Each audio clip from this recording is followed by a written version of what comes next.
देखें, हमने कल के वीडियो में हमने पढ़ा था यहाँ पर कि किस प्रकार हम रिलेटिव प्रोनाउन का यूज करते हैं। हमने पढ़ा था हु का यूज किस प्रकार व्यक्तियों के लिए होता है। उसके बाद में हमने अगला जो पढ़ा था होम का प्रयोग। होम के प्रयोग में भी हम व्यक्तियों के लिए करते हैं। उसके बाद में हमने पढ़ा था हुज का यूज। तो हुज का यूज हम किस प्रकार पढ़ते हैं उसके बारे में हमने डिस्कस किया। और आज के जो वीडियो हैं उस वीडियो में हम पढ़ने जा रहे हैं कि किस प्रकार हम यहाँ पर जो डेट है उस डेट का हम यूज करेंगे। तो डेट के बारे में हम डिस्कस करेंगे। तो हु, होम, होज, विच का प्रयोग भी हमने पढ़ा था। आज है डेट का यूज। तो use of date 10th class में आपका टॉपिक है रिलेटिव प्रोनाउन।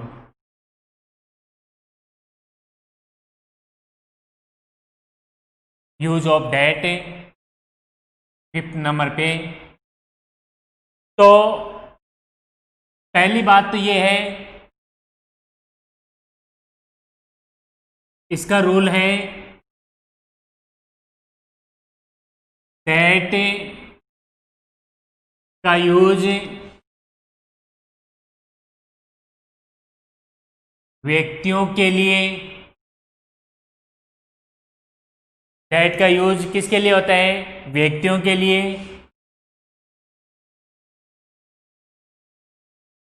वस्तुओं के लिए तथा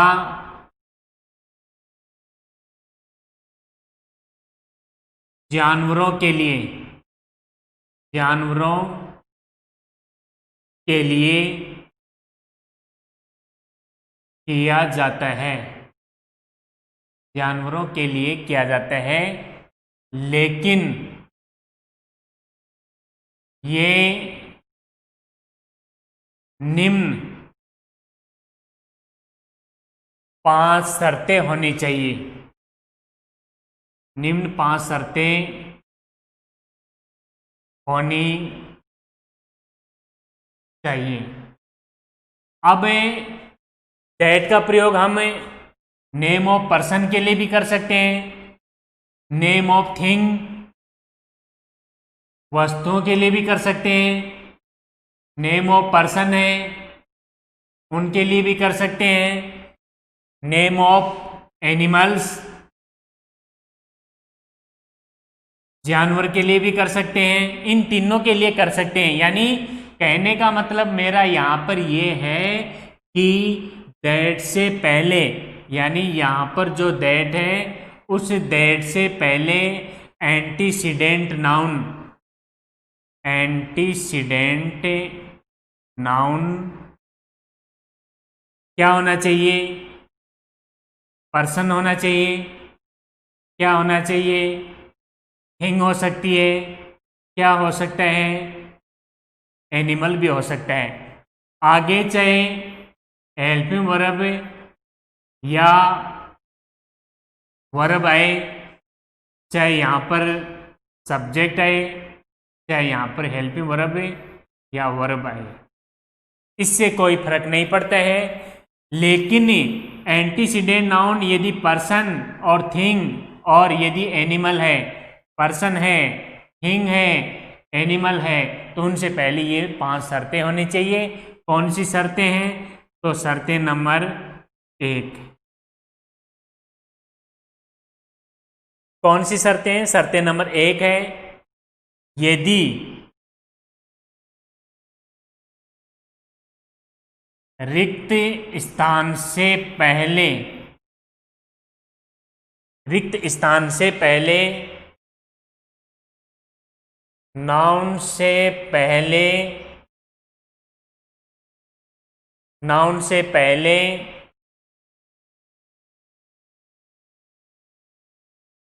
सुपरलेटिव डिग्री का प्रयोग हो। रिक्त स्थान से पहले यानी जो नाउन आएगा उस नाउन से पहले कौन सी डिग्री होनी चाहिए? Superlative degree. सुपरलेटिव डिग्री में बेसिकली EST ये जुड़ा हुआ होता है, EST प्लस EST जुड़ा हुआ होता है। एक तो ये नियम है, सुपरलेटिव डिग्री से पहले हमेशा कौन सा आर्टिकल आता है? द आर्टिकल आता है। ये भी इसकी विशेषता है, EST जुड़ा होता है, द आर्टिकल आता है, ये इनकी विशेषता होती है। तो इसका एग्जाम्पल देखें, Ram is the wisest boy that won the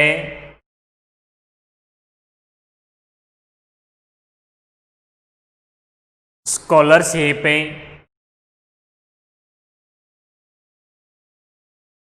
in the school। scholarship in the school। अब यहां दैट का प्रयोग क्यों हुआ है? दैट से पहले एंटीसीडेंट नाउन बॉय आ रहा है। इस बॉय से पहले कौन सी डिग्री है? सुपरलेटिव डिग्री है। एक तो होता है देखो वाइज, एक होते हैं वाइजर, एक होते हैं वाइजेस्ट। EST जुड़ रहे हैं यहाँ पर, इसमें ER जुड़ रहे हैं। ये पॉजिटिव डिग्री, ये कंपेरेटिव डिग्री और ये सुपरलेटिव डिग्री। मैंने बताया था सुपरलेटिव डिग्री में EST जुड़ते हैं, उससे पहले आर्टिकल द आर्टिकल आता है। तो यहाँ पर द आर्टिकल आ रहे हैं, ये सुपरलेटिव डिग्री का है। तो सुपरलेटिव डिग्री के वाक्य में हम दैट का यूज कर सकते हैं। तो इसका वाक्य यदि आए तो आप दैट का यूज करके आप सेंटेंस को बना सकते हो। यदि बॉय से रिलेटेड यहाँ पर प्रोनाउन है उनको हम हटा भी सकते हैं। सेम यदि नाउन जिसके बारे में यहाँ पर मेंशन किया गया है, यदि वाइजेस्ट बॉय है और यदि सेंटेंस ऐसे होता है Ram is the wisest boy, ठीक है, he won the scholarship in the school, और आपको यहाँ पर दैट का यदि यूज करना है तो दैट का यूज यदि करना है तो ऐसे हो जाता Ram is the wisest boy. यहाँ पर हमने दैट का यूज कर दिया। ये दैट किसके लिए है? वाइजेस्ट बॉय के लिए। दैट यहाँ पर ही वाइजेस्ट बॉय के लिए है, इसलिए ही को हटा दिया, आगे का सेंटेंस ऐसा ऐसा लिख दिया। तो सेम दैट का और हु का प्रयोग दोनों सेम है, इसलिए यहाँ पर दैट का भी यूज कर सकते हैं, हु का भी यूज कर सकते हैं, क्योंकि हु के बाद में हेल्पिंग वर्ब या वर्ब आती है, हु से पहले एंटीसीडेंट नाउन आता है। लेकिन यहाँ पर क्या है? यहाँ पर सुपरलेटिव डिग्री का प्रयोग किया गया है, इसलिए सुपरलेटिव डिग्री वाले वाक्य में किसका यूज करेंगे? हम दैट का ही यूज करेंगे। पहला नियम समझ में आ गया होगा बच्चों। हु और दैट में अंतर समझ में आ गया। यहां पर एंटीसीडेंट नाउन यदि व्यक्ति हो तो हु का प्रयोग भी कर सकते हैं, लेकिन सुपरलेटिव डिग्री का वाक्य होने के कारण से हम यहाँ पर दैट का ही यूज करेंगे। लेकिन आपके सेंटेंस ऐसे नहीं आते हैं, आपके सेंटेंस आएंगे सेंटेंस को जोड़ना आएगा तो यदि दैट से जुड़वाएं तो दैट से जोड़ सकते हो, और यदि यहाँ हु से जुड़वाएं तो हु से जोड़ सकते हो। दोनों में कोई अंतर नहीं है, आप इजी वे में कर सकते हो। लेकिन ये तो ब्लैंक में आए, रिक्त स्थान में आए, तब आप यहाँ पर दैट का ही प्रयोग करोगे। ऑप्शन यदि ऐसे आ जाए, यहाँ पर देखो हु, होम और दैट, इस प्रकार यदि आ जाए तो इनमें से कौन सा यूज करोगे? यदि यहाँ पर ब्लैंक है, यदि यहाँ पर ब्लैंक है तो आप यहाँ पर दैट का ही प्रयोग करोगे। इसके कारण से इस सुपरलेटिव डिग्री के कारण से हु नहीं कर सकते, हुम भी नहीं कर सकते, क्योंकि यहाँ पर प्रोनाउन की फर्स्ट फॉर्म आती है, और दैट का प्रयोग ही हम करेंगे क्योंकि यहाँ पर सुपरलेटिव डिग्री है। ऐसे आ जाए तब आप यहाँ पर दैट का यूज करें। तो बच्चों समझ में आ गया होगा पहली शर्त। तो पहली शर्त में हमने क्या पढ़ा? पहली शर्त में हमने पढ़ा कि किस प्रकार सुपरलेटिव डिग्री का वाक्य होता है, तो वहां पर हम दैट का यूज कर सकते हैं। पहली शर्त में हमने करेक्ट सेंटेंस बनाना सीख लिया। अब है नंबर 2, शर्त नंबर 2। सेकंड जो शर्त है इसमें यह है, यदि रिक्त स्थान से पूर्व, यदि रिक्त स्थान से पूर्व all same only nothing nobody none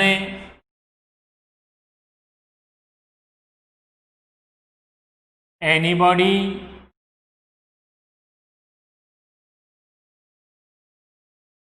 anything someone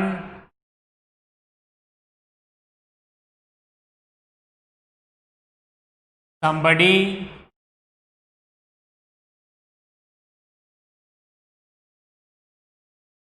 something who little I तो दैट का ही प्रयोग करें। आए तो दैट का ही प्रयोग करें। अब पहला जो नियम पढ़ा था उसमें तो हमने सुपरलेटिव डिग्री से रिलेटेड पढ़ा था। अब यहाँ पर है आपका कि यदि रिक्त स्थान से पहले यानी दैट से पहले यदि जो भी एंटीसीडेंट नाउन है उनसे पहले यदि इनका प्रयोग किया गया है, मैंने जो लिखा है इनका यदि प्रयोग किया गया है, तो वहां पर हम दैट का ही यूज करेंगे। कैसे? देखिए यहां पर he's the same boy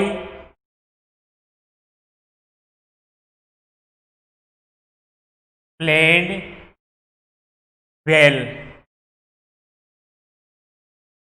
that who whose. यदि ऑप्शन में ऐसे आ जाए तो आपको देखना क्या है, यहां पर ये वर्ड आ रहे हैं, सेम आ रहे हैं। मैंने अभी आपको बताया है कि यहां नाउन आए, नाउन से पहले यदि कोई सेम वर्ड आ रहा है, यहां पर जो सेम वर्ड है वो आ रहे हैं, तो आप किसका यूज करोगे? दैट का ही यूज करोगे।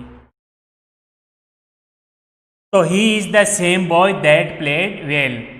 इस प्रकार यदि दैट का यूज हम यहां पर क्यों कर सकते हैं? क्योंकि इसमें सेम वर्ड आ रहा है। फिर यहां देखिए all that glitters is not gold.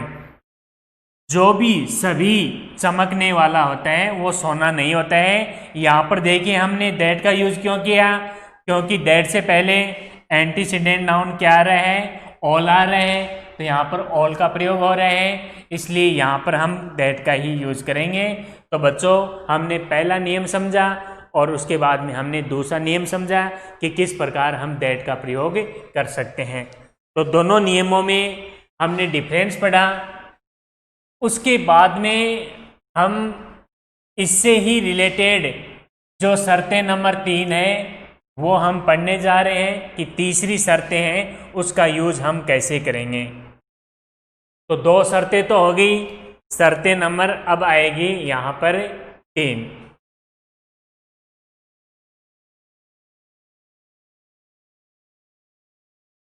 तीसरी शर्तें हैं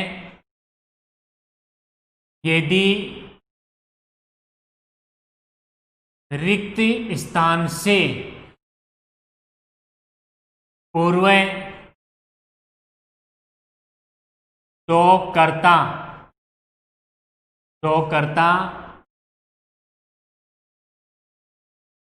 व्यक्ति प्लस जानवर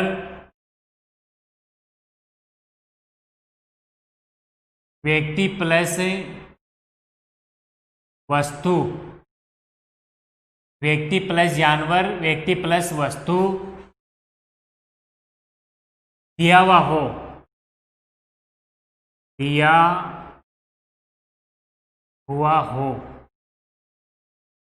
तो दैट का ही प्रयोग होगा, दैट का ही प्रयोग होगा। एग्जाम्पल देखिए बच्चों, I have a boy and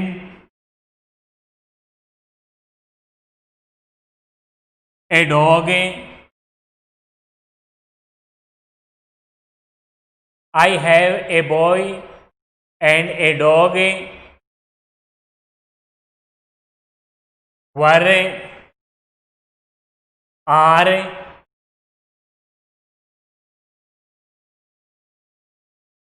looking for my house very well, very well। अब देखिए बच्चों यहां पर यदि ऑप्शन में हो आ जाए, होम आ जाए और दैट का यूज आ जाए तो आप किन का यूज करोगे? हु से पहले एंटीसीडेंट नाउन जानवर नहीं आना चाहिए, ये ऑप्शन में नहीं आएगा। होम से पहले जानवर नहीं आना चाहिए, यह भी ऑप्शन में नहीं आएगा।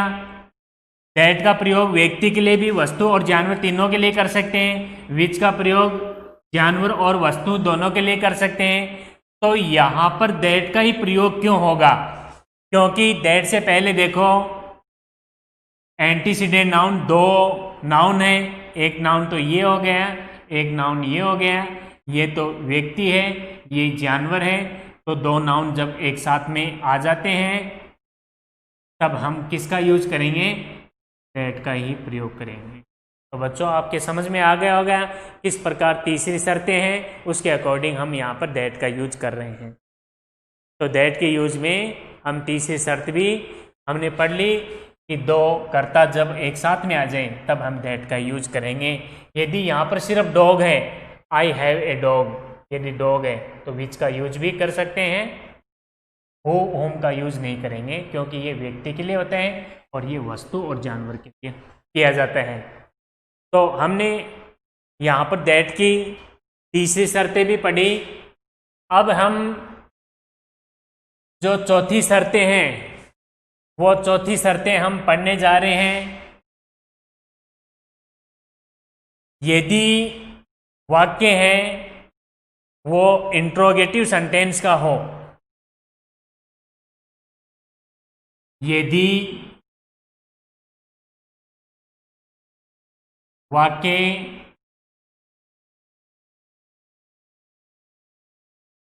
इंट्रोगेटिव सेंटेंस, इंट्रोगेटिव सेंटेंस का मतलब होता है पर्सन वाचक वाक्य, प्रश्नवाचक वाक्य, ये हेल्पिंग वर्ब से भी हो सकते हैं और WH वर्ड है इनसे भी शुरू हो सकता है। यदि वाक्य इंट्रोगेटिव सेंटेंस का हो, अंत में क्वेश्चंस मार्क आए तो दैट का ही प्रयोग करें। इसके एग्जाम्पल है वो इस प्रकार आते हैं, who is he, that, who is he that stall my purse, questions mark. वाक्य किससे शुरू हो रहे हैं? WH वर्ड से शुरू हो रहे हैं, हु से शुरू हो रहे हैं, हु से शुरू हो रहे हैं तो एंटीसीडेंट नाउन, चाहे व्यक्ति हो, चाहे वस्तु हो, चाहे जानवर हो, यदि हु से शुरू होते हैं तो यहाँ पर हम दैट का यूज करेंगे। ऑप्शन में यदि यहाँ पर हु, होम और यदि दैट आए तो आप किसका यूज करोगे? यहाँ पर दैट का यूज करेंगे। ये शर्तें हैं इनकी। बाकी किससे शुरू होना चाहिए? हेल्पिंग वर्ब या WH वर्ड से शुरू होना चाहिए। तो शर्तें नंबर 5 भी आपके समझ में आ गई, चौथी शर्तें हैं वो भी समझ में आ गई। अब हम कौन सी शर्तें करेंगे? 5वीं शर्तें। 5वीं शर्तें में हम ये पढ़ेंगे, यदि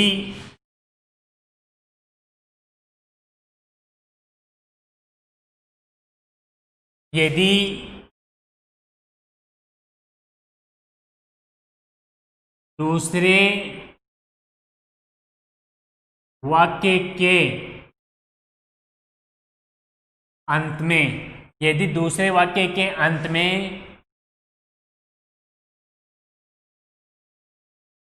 preposition at, in, on, into, by, with, about, for, since,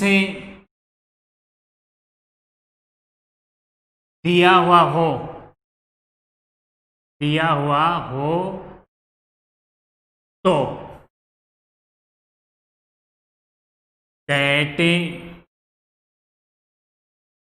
का ही प्रयोग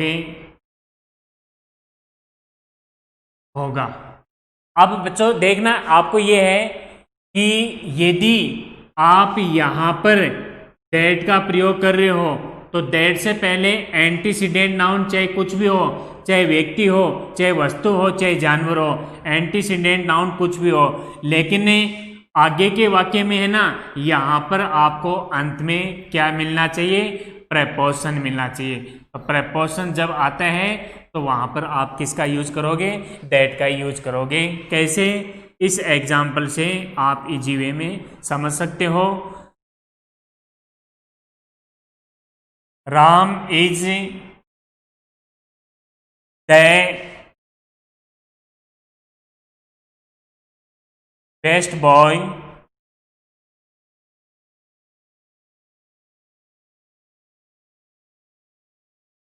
sings a song about, sing a song about। Option number यदि यहां पर ऐसे आ जाए, who, whom, which, that, who, whom, which और that का यूज आ जाए तो आपको देखना क्या है बच्चों? यहाँ पर यदि हम दैट का यूज करेंगे, हु का भी यूज कर सकते हैं हम यहाँ पर, लेकिन हम हु का यूज क्यों नहीं करेंगे? क्योंकि अंत में क्या आ रहा है? प्रीपोजिशन आ रहा है। जब अंत में यदि प्रीपोजिशन आते हैं तो हम हु का यूज नहीं करेंगे। हु से पहले एंटीसीडेंट नाउन व्यक्ति तो आ रहे हैं, लेकिन यहाँ पर हम दैट का यूज इसलिए करेंगे क्योंकि अंत में क्या आ रहा है? प्रीपोजिशन आ रहा है। जब अंत में प्रीपोजिशन आए तब हम दैट का यूज करेंगे। तो ऑप्शन से ये हु हट गया। हुम का प्रयोग वैसे भी नहीं कर सकते हैं क्योंकि यहाँ रिक्त स्थान के बाद में प्रोनाउन की फर्स्ट फॉर्म आनी चाहिए, जबकि ये वर्ब आ रही है, तो ये ऑप्शन से हट गया। और विच का प्रयोग भी नहीं कर सकते हैं क्योंकि यहाँ पर प्रीपोजिशन का यूज किया जा रहा है। तो हमने आपको बताया था कि किस प्रकार हम हु का प्रयोग करते हैं। तो एंटीसीडेंट नाउन आता है, यहाँ पर हेल्पिंग वर्ब या वर्ब आती है। पहला नियम तो हमने ये सीखा था। और किस प्रकार ये सब्जेक्टिव फॉर्म के लिए आता है, और यदि यहाँ पर सब्जेक्टिव फॉर्म है उनको किस प्रकार हम हटा देते हैं। पहला तो ये सीखा था। फिर हमने यहाँ पर सीखा था होम का प्रयोग। होम के प्रयोग में हमने ये सीखा था कि होम से पहले antecedent noun name of person होना चाहिए, व्यक्ति का होना चाहिए, और किस प्रकार यहाँ प्रोनाउन की फर्स्ट फॉर्म होनी चाहिए। तो यहाँ पर प्रोनाउन की फर्स्ट फॉर्म और बाद में यहाँ पर हेल्पिंग वर्ब या वर्ब आ सकता है। तो हो और होम में बेटा यहाँ पर अंतर है ना, क्योंकि होम में यहाँ पर जस्ट बाद में हेल्पिंग वर्ब आ रही है और यहाँ पर प्रोनाउन की फर्स्ट फॉर्म आ रही है। कहने का मतलब है यहाँ पर और यहाँ पर डिफरेंट सब्जेक्ट आएगा। यहाँ पर जो सब्जेक्ट आएगा उसके विपरीत यहाँ पर सब्जेक्ट आएगा, इसलिए यहाँ पर हम होम का यूज कर सकते हैं। और तीसरे नंबर पर हमने ये पढ़ा था किस प्रकार हम हुज का यूज करते हैं। तो हुज वाले वाक्य में इधर भी क्या आना चाहिए? नाउन आना चाहिए। इधर भी क्या आना चाहिए? नाउन आना चाहिए। उसके बाद में हेल्पिंग वर्ब या वर्ब आ सकती है। तो बेटा तीनों में डिफरेंस हो गया, हु, हुम और हुज। हु का प्रयोग सब्जेक्टिव केस में, सब्जेक्टिव केस हट जाएगा और होम का प्रयोग हमें ऑब्जेक्टिव केस के लिए आता है। यदि यहाँ पर यदि ऑब्जेक्टिव केस आए तो वो ऑब्जेक्टिव केस हट जाता है। और किस प्रकार हम होज का यूज करते हैं, और होज के प्रयोग में हमने क्या सीखा कि किस प्रकार एंटीसीडेंट नाउन होना चाहिए और जस्ट बाद में नाउन होना चाहिए। इसका यूज हम पजेसिव फॉर्म के लिए करते हैं। यदि यहाँ पर पजेसिव फॉर्म, नाउन से पहले पजेसिव फॉर्म, जैसे यहाँ पर आई है तो आई का पजेसिव फॉर्म क्या होता है? माई होता है। तो हम माई को हटा देते हैं, सेंटेंस यदि बनाते हैं तो माई को हटा देते हैं, उसके बाद नाउन लिखते हैं और वाक्य को ऐसा ऐसा लिख देते हैं। तो हमने तीनों में हमने डिफरेंस करना सीख लिया। तो हु, हुम और हुज इन तीनों में डिफरेंस है। उसके बाद में हमने चौथा पढ़ा था, क्या पढ़ा था? विच का प्रयोग। विच का प्रयोग हम किसके लिए करते हैं? वस्तु या जानवर के लिए करते हैं। तो विच का इन तीनों से अलग है। हु, होम और हुज इन तीनों से अलग है क्योंकि इन तीनों का प्रयोग तो हम व्यक्ति के लिए करते हैं। विच का प्रयोग किसके लिए करते हैं? वस्तु या जानवर के लिए करते हैं। तो एंटीसीडेंट नाउन यहाँ पर क्या होना चाहिए? या तो क्या होना चाहिए बेटा? वस्तु होनी चाहिए, या क्या होना चाहिए? जानवर होना चाहिए। तो यहाँ पर देखो इन तीनों में व्यक्ति आ रहा है, यहाँ पर वस्तु और जानवर हो, और उसके बाद में यदि प्रोनाउन इट हो, चाहे वो सब्जेक्टिव फॉर्म में हो चाहे वो ऑब्जेक्टिव फॉर्म है, क्योंकि इट यहाँ पर वस्तु और जानवर के लिए आता है, इसलिए यहाँ पर इट हम हटा देते हैं। तो इस प्रकार हमने अलग अलग रिलेटिव प्रोनाउन पढ़े, दैट का प्रयोग पढ़ा। तो आज के वीडियो में हम इतना ही पढ़ेंगे। नेक्स्ट वीडियो में व्हेन और वेयर का यूज कैसे करते हैं उसके बारे में डिस्कस करेंगे। आज के लिए इतना ही। जय हिंद, जय भारत।